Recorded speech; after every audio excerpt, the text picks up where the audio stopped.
Less than a year ago, Ohio Governor Mike DeWine signed Senate Bill 187 into law, allowing college athletes to profit off their name, image, and likeness. Now, NIL may be coming to high school athletes here in Ohio. The Ohio High School Athletic Association voting next month on a resolution that would allow high school athletes to take advantage of those NIL opportunities.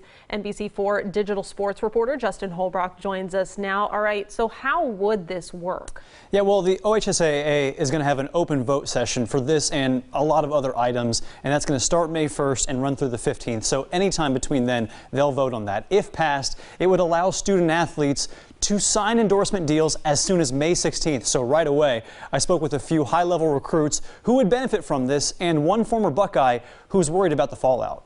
Me being a high school athlete and me seeing that it could actually happen to me, I mean, it's just a big blessing. Chillicothe's Tavion Galloway is the #1 ranked tight end in Ohio for the class of 2024. He's just one of several thousand Ohio athletes who would benefit from NIL if the OHSAA gives it the green light next month. I think they should definitely consider how it would help out people with like lower income families. They could help out towards their families and things like that.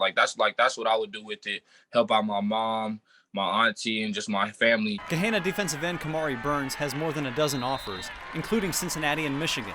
He says NIL would allow him to focus on what's important. Right now, I don't have a job personally.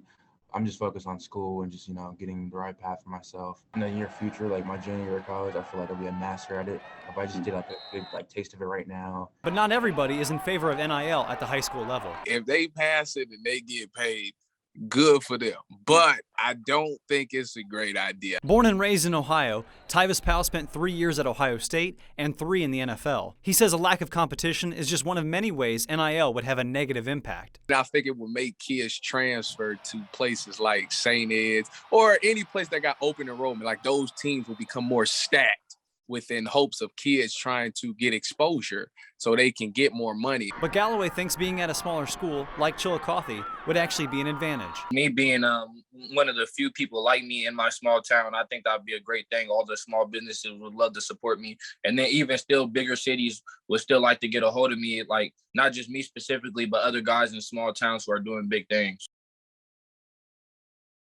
Tyvis also said athletes will need to learn how to pay taxes and figure out what's right for their brand, but he's worried because they don't have the same resources that college and universities are providing right now to help kids navigate NIL. You can catch my full interview with him at NBC4i.com. Jen, it's a crazy time. Less than a year ago it passed for college, and now it could be here for high school. And we saw with college when it passed how quickly things have taken off, how it's already too affected high school athletes preparing for college. No doubt. Thinking forward to some of those deals that they're able to sign. Open season maybe on recruitment for high school kids. And like I said, the voting period between May 1st and the 15th, if passed, it goes into effect on the 16th. So high school coaches are already thinking about it right now. Yeah, it's going to be very interesting. Justin, No doubt. Thank you so much.